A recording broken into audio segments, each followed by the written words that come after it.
আসসালামু আলাইকুম রহমতুল্লাহ।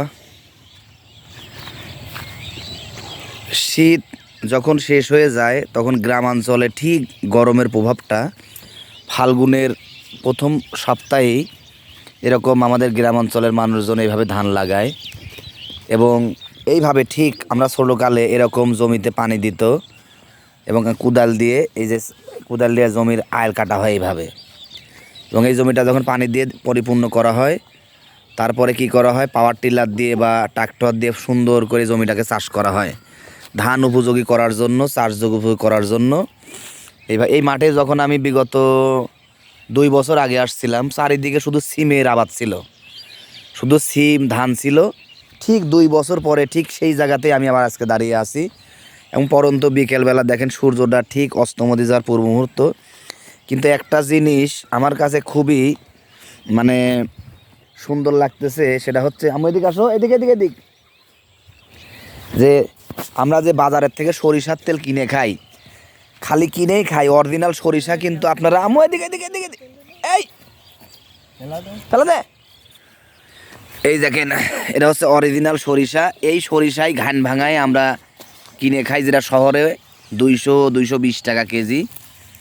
এই গ্রাম অঞ্চলের এই সরিষা উৎপাদনের জন্য আমাদের এলাকা কিন্তু অনেক বিখ্যাত। আটঘরিয়া ঈশ্বরদীর কিছু সাইডে এই ফসলি জমির জন্য অনেক কিছু বিখ্যাত, যেটা ফিজিক্যালি না দেখলে আপনারা কখন বুঝতে পারবেন না। এবং আমাদের এলাকাতে প্রচুর ধানেরও আবাদ হয়, যে ধানের আবাদটার জন্য এই যে এখন যে জমিটার পাশে দাঁড়িয়ে আছি দেখেন, অনেক বিঘা জমি আছে, এখানে ধান লাগানো হয়েছে। এবং এই সরিষা তোলার পরেই এখানে গমও আবাদ হবে, তাই না? এরপরে গম না, গম এই তে? মাঠে হয় না। এই মাঠে কি হয়? ধান আর সিম। এই মাঠে ধান আর সিমের জন্য নাকি অনেক বিখ্যাত। ধান লাগাবে।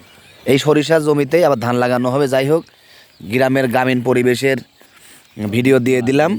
এবং যে আমার শ্যালককে দেখেন, উনি হচ্ছে ওনার বাসায় এখানে, যে তোমাদের এই এই পুরা মাঠে সবচেয়ে বেশি আবাদ কি কি হয়? ধান আর সিম। প্রচুর হয় সিমের জন্য বিখ্যাত। সিমের, আমাদের এলাকা সিমের জন্য বিখ্যাত। যাই হোক, এই আম্মু এদিক মারবি না, এদিক লোকজন। তে আমি আসলে ভোট দেওয়ার উদ্দেশ্যে আসছি, তো মনে করলাম কালকে সকালবেলা আশপাশের মোটর সাইকেলে তো আসা রিক্স, তো যাই হোক একটু রিক্স মিক্স নিয়ে পাবনা থেকে চলে আসলাম। ইনশাল্লাহ আগামীকালকে সকালে একদম ফজরের নামাজ পড়ে প্রথম ভোটটা ইনশাল্লাহ দেওয়ার চেষ্টা করবো আমরা ধানের শীষে। আপনারা সবাই ধানের শীষে ভোট দেওয়ার জন্য আসবেন, কোনো ভয় করবেন না, কোনো ভয় করবেন না, নির্দ্বিধায় চলে আসবেন এবং সন্তুষ্ট চিত্তে আপনারা ধানের শীষে ভোট দিবেন।